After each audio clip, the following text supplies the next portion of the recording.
So I was going to do some side missions, as you can see on the board here on my screen, but then I realized I'm in that part of the story where I can't do side missions right now. Ah! I'm the idiot. I also forgot to hit the record button, so... Yep. It's all good, though. It's alright. We're Gucci. Let me guess. You're here about the skies. Is there anything you don't know, Lawsman? It doesn't take a court astrologer to augur the obvious. As for what has disturbed the heavens, that, I believe, is a question the Fallen might be better placed to answer than I. And on the 6th day did the gods tear the sun from the firmament, visiting darkness upon their prideful sons and daughters. But I dare say you remember your childhood lessons on the sins of Zemeckis only too well. You think they're connected? That Ultima was one of the gods responsible? Well, he has certainly exhibited powers that we mortals would associate with the divine. There is nothing divine about him. But he wouldn't be the first god of whom that could be said, now would he? Yet for all the fairy tales that tell of the sins, there is almost nothing in the way of actual historical accounts. Had I the Journal of Moss the Chronicler, I may have been able to tell you more, but alas, I fear all remaining copies have been lost to time. You will forgive me, I hope? Certainly not. Because there is nothing to forgive. Even without this journal, you've provided us ample wisdom. And we will always be grateful for it. Perhaps Otto will be more inclined to share his thoughts when he hears what the others had to say.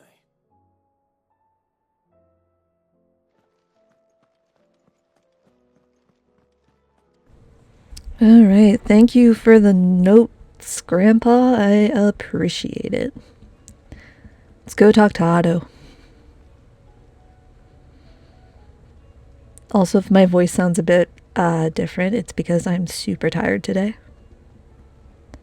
For those of you who don't know, I have chronic illnesses and I have chronic fatigue, so I'm like, bleh.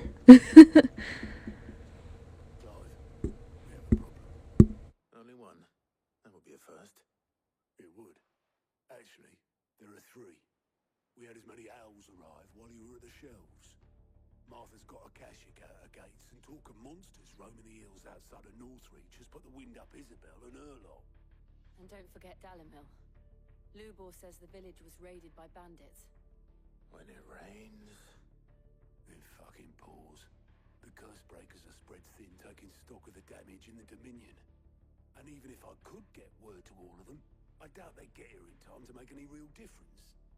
Which means there's only two people who can. Jill and I. Let them know we're on our way.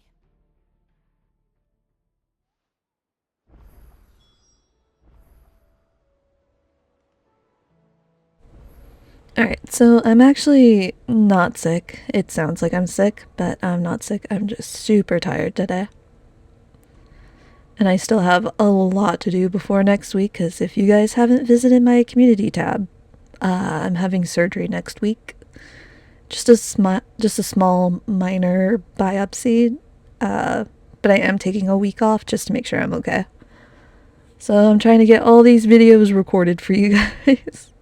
That way I can just upload whenever I feel like it.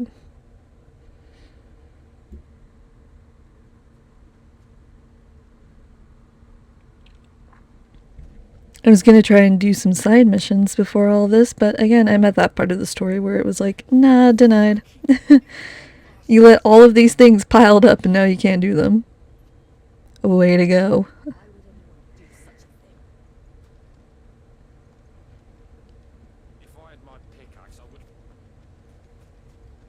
I should do a couple of, should do like a side video of me doing some side missions. Because some of the side missions, they can add a little bit of a backstory to some characters, or they can add a little more perspective to part of the story. in the side missions. They don't really add much to the story, but it can add like perspective. It can also answer some questions that might be unanswered. Sid, your new companion appears much more formidable than your uncle. Should I be worried? You haven't been introduced. Jill, Clive has told me much about you. All lies, I'm sure. Your Stolas said that Dalimil has a bandit problem. Indeed. Although, you're a little late. They left with our food and guild days ago. Any idea where they went? The desert's a big place. Your guess is as good as mine. But the fact is, I have more immediate concerns. What did you say to me? What did you say? Ah, as if by magic. Let's just say we've yet to reach a consensus about how to solve Dalimil's little problem. And at this rate, it won't be the actions of the bandits which prove to be our undoing. It will be our own. Now, I've tried reasoning with the dissenting parties, but even the Desert Hare has limits. Perhaps we could talk to them. What makes you think they'll listen to us? What makes you think they won't? She makes a fair point, Sid. And you won't have wasted much of your precious time if you fail. They're just across the courtyard.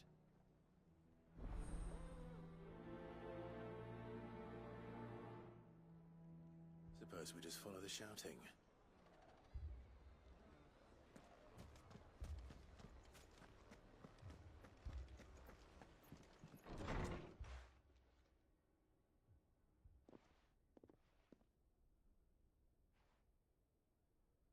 You wouldn't talk like that if it had been your men whose throats were slit.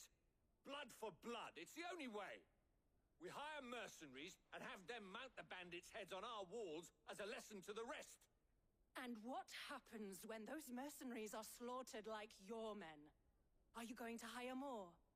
We're better off using that coin to buy food and supplies. If we hire mercenaries, the only thing we're buying is the bandit's ire. And you cannot fill empty bellies with that. Do you hear me? But what happens when they come back? Maybe it'll be your throat that's slit. That's enough. Both of you. Any more of this and I'll throw you out myself.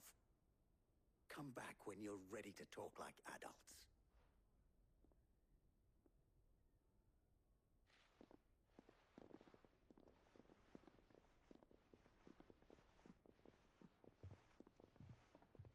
Victor. What's he doing here? Sid. And Lady Jill. What brings you here? I was about to ask you the same thing. Costness is in chaos, and the markets have all but ceased to operate. The Briar's Kiss here in Dalimil is the only place I can reliably obtain supplies. I was here to do just that when Master Lubor told me of his troubles. He thought I might be able to talk some sense into these fools. But if you're here, I suppose his patience must be waning. Who are those people? Those were the thorns in Lubor's side. And the reason this place might be headed the same way as Costness. It's these accursed skies. The darkness is enough to drive a man to madness. Or an entire city, for that matter. We're still working on the skies. But in the meantime, perhaps we can find a solution to Dalimil's problems. I hope so. For all our sakes.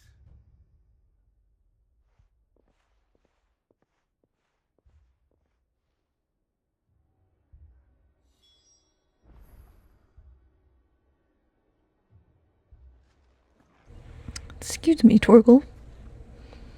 We got work to do. So, you see my predicament? What I saw was a room full of people who were angry and afraid. And with good reason by the sound of it. But if left to smolder, that anger and fear could set the entire town alight. My thoughts exactly. What to do? Both sides wish to protect their homes and livelihoods, if only they could agree on how. But as long as they are divided, we are vulnerable. And if there's one thing bandits like, it's an easy target.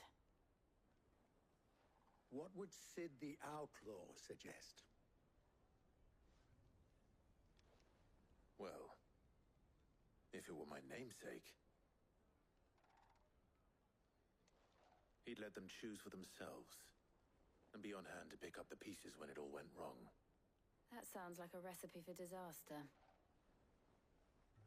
A recipe for disaster is precisely what it is. But perhaps that realization would be enough to make them question the ingredients. While it's plain neither Conrad nor Natalie will countenance the other's proposal, it may still be possible to make them doubt their own. Before presenting them with a third option.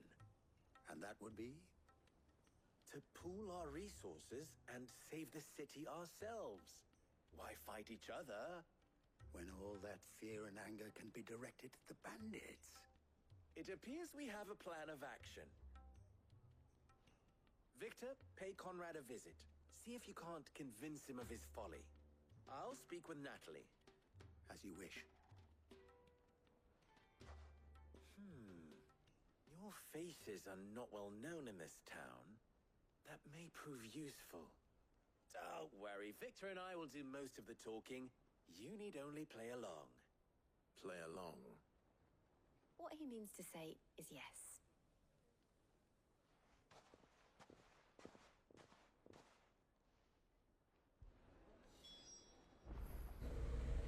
Lower than beasts they are. Aye. Alright, we gotta go talk to some more people. Picture it, Conrad. Let's get it. Lone city guard.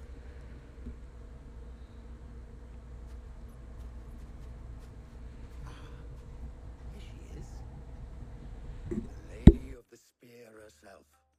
Conrad, may I introduce you to Jane, commander of the Red Wings, the oldest mercenary guild in the Free Cities.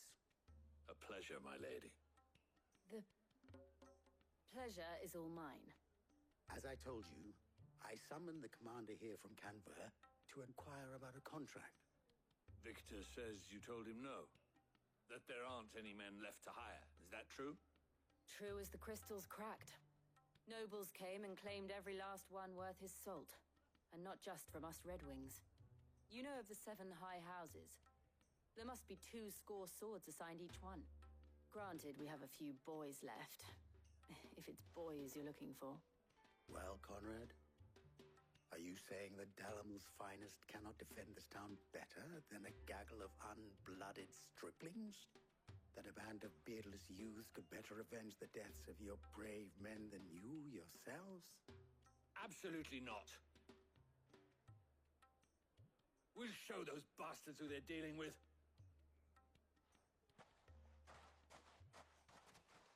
I can't believe that actually worked. Conrad's not what you called the brightest candle in the crypt.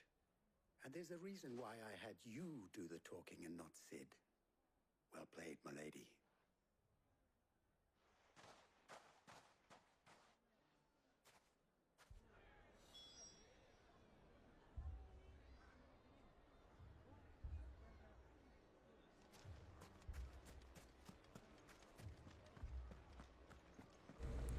One down. One to go.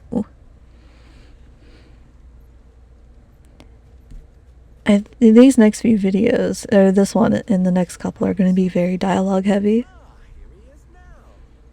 Natalie, allow me to introduce Lord Underhill of Randalar's prestigious League of Merchants. Lord Underhill. At your service. Underhill. I was just telling the good lady of our conversation, my lord, and how you were lamenting the state of the capital's stores. Lubor says that not only are the granaries almost empty, but that war and the Blight mean this season's harvest won't be enough to fill them for winter. Indeed, certainly that is the case. The nobles in the capital are buying up the city's stocks of barley and wine. driving the prices higher than most commoners can afford, it is only a matter of time before the peasants revolt. It is worse than I thought. If what Lord Underhill says is true, I fear we have little hope of supplementing our stores, meager though they regrettably are. And while I applaud your endeavors to dissuade our more bellicose citizens from seeking vengeance, I sense Conrad is not wrong in his assessment of the bandits' likely return. Which means that now, more than ever, we will need to secure what little we still have. Food, weapons, herbs, everything.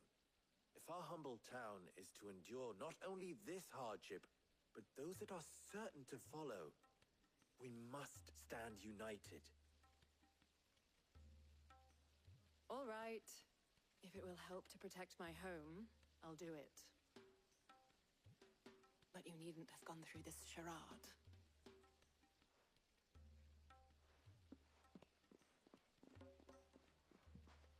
Thank you, Clive. Your performance was nothing if not workmanlike. She saw right through it. I didn't say it was good, merely that it produced the desired effect. Now, my scouts should be returning shortly. Meet me back at the Briar's Kiss, and we shall see what we face.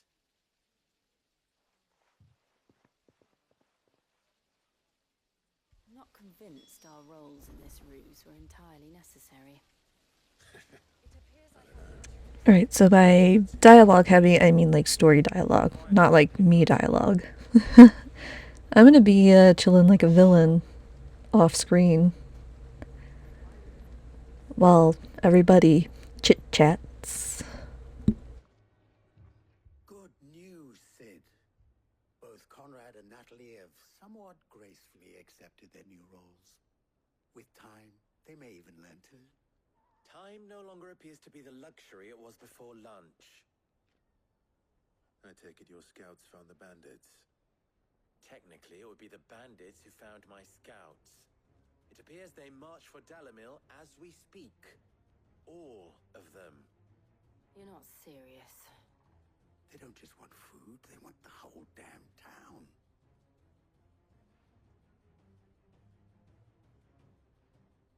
I have a favor to ask.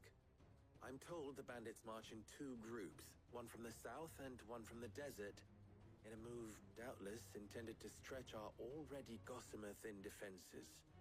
Very well. Jill and I will meet those from the desert. But what of the rest?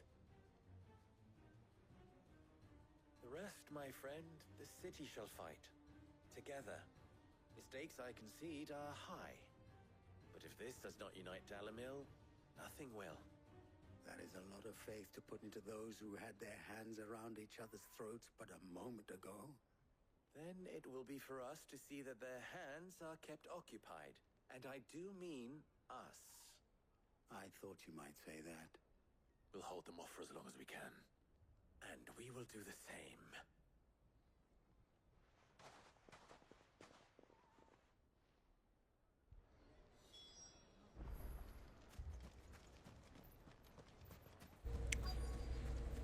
So yeah, as we approach the final stretch of the game, this is gonna get more dialogue and more story heavy, which often happens in some fantasy titles. From what I've noticed, that in some fantasy titles, not necessarily Final Fantasy or even Kingdom Hearts, but in other titles where when you get more towards the end of the game, the story and the dialogue really start to get heavy. Also, yeah, I switched icons. Jesus, I haven't used this icon in a while, and holy moly.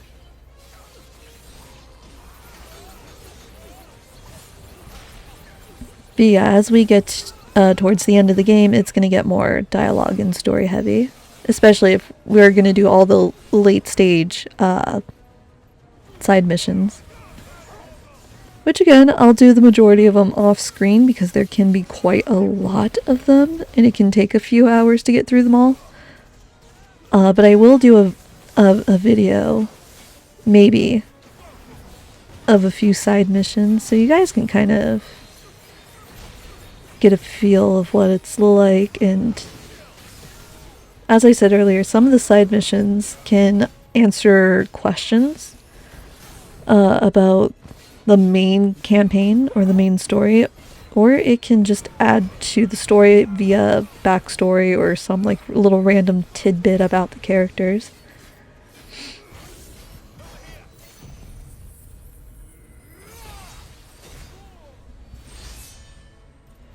Damn, Clive, go off. Holy moly, sir. But yeah, we're approaching the final stretch of the game. So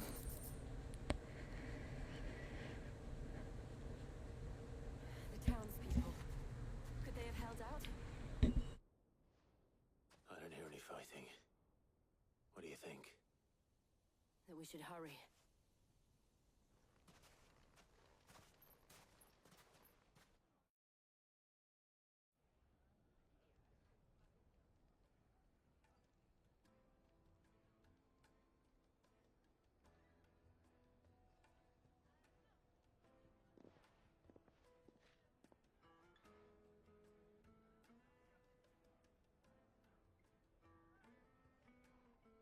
Natalie, I owe you an apology. You did well out there. The inn would have been lost had you not held the line. Without you, there would have been no line to hold. You saved us, Conrad. You saved Dalamil. We all saved Dalamil.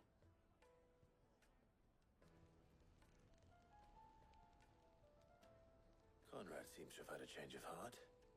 I'd say they both have. I take it from your presence that our visitors from the desert won't be joining us either.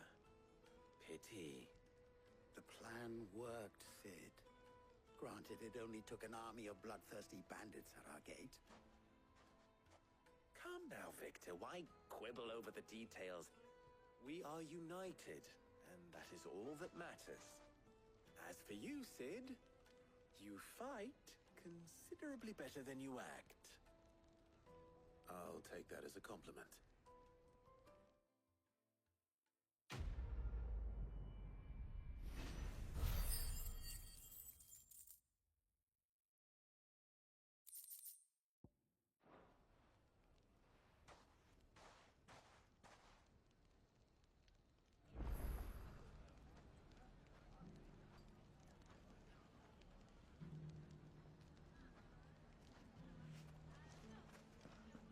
So, where did you learn the bandits, maybe? anyway, let's do a side mission real quick. Let's do this one. Without so much as a dime. What's the matter? Oh, it's my apprentice. He up and vanished. I'd load though up. I'll see what I can do. Do you know where he might have gone? I wouldn't be surprised if he was off somewhere mooning at Drake's Fang. He used to work there, you see. Poor fool left his heart in its hollow. All right. Then that's where I'll start.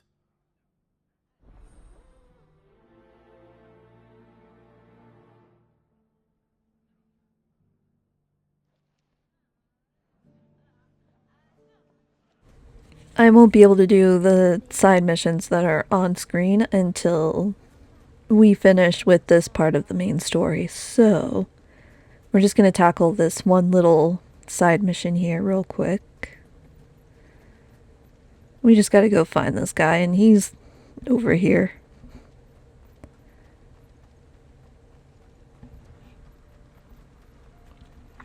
Also, good thing to note, and I've said this multiple times in my earlier videos, doing side quests in Final Fantasy XVI actually levels you up faster than if you were to level grind.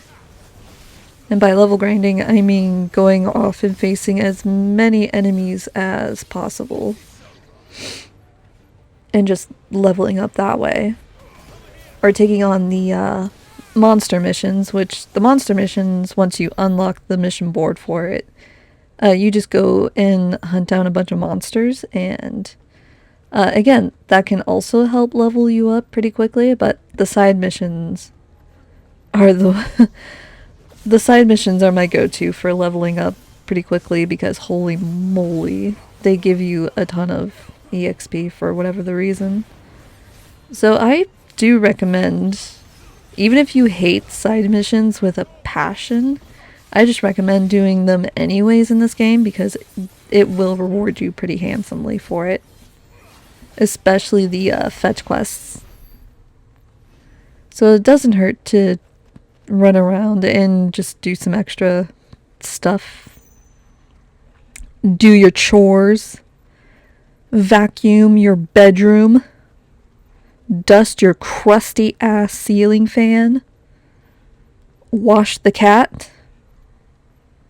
Bathe the chickens.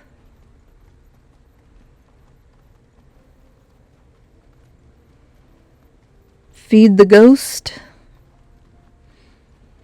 Just do your chores. Get that EXP, man. Get that EXP. Level up, man. Just do it. It's a pain in the... I will admit, it is a bit of a pain in the butt, but it is pretty rewarding. I will admit. And see, we found him. What's up, buddy? How you living? How you doing? Excuse me. What do you want? The baker sent me to find you. I am a sorry, selfish sod, aren't I? Certainly not a baker. Master must have ruled the day he took me in. Time was the sight of the fang used to calm my nerves. But now look at her. I take it you missed the mother crystal. I hated her, but she was all I knew. Worked her mines for years. And when she shattered, part of me shattered with her. I had to trade my pickaxe for a rolling pin, but I'm no good at baking. Every loaf I touch collapses. My bread's as hollow as I am. She was the only thing that could fill the hole inside me. I loved her, damn it. But now she's gone. She's never coming back. What am I supposed to do? I ask her. How does a shell of a man learn to live again?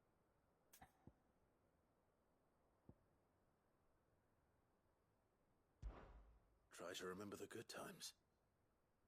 Do that, and the mother crystal will be with you no matter where you are. Even in the bakery. What a fool I've been. Thank you, my friend. Thank you. You've opened my eyes. I have to get back there right away. Farewell.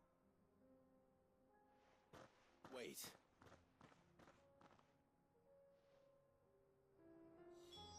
Suppose you won't be needing an escort then. And ta-da! Side mission complete. We found the guy. Also, you don't have to pick the dialogue that I picked. You can pick whatever one you want. I just picked the middle option. Because we like the middle option. Though I worry you might have stoked the flames a little too high. You damn near ran me down trying to get to my oven. Master, it's ready. Behold the Drake's Balm. A truly unique creation. I dare say it is. Just look at it. A perfect likeness of the Fang herself. Her steepled peaks, her fulsome spurs, her inviting hollow. True, my loaves collapse more often than not, but what's the Fang without her crater? Why, no Fang at all. And look, inside. She's filled to bursting with a bounty of beautiful crystals. Salt crystals! Master, I have found my purpose. I must use my work here to preserve the memory of the Fang. Well, if it tastes half as unique as it looks, I'd certainly say you're onto something. Not only is my apprentice back, but he's finally pulling his weight. With any luck, I might even have a new delicacy on my hands. I don't know how you did it, but you have my thanks. Those buns look pretty tasty. Not gonna lie. Not gonna lie. Alright guys, I think I'm gonna end it here for this video, and I will see you in the next one. Bye guys.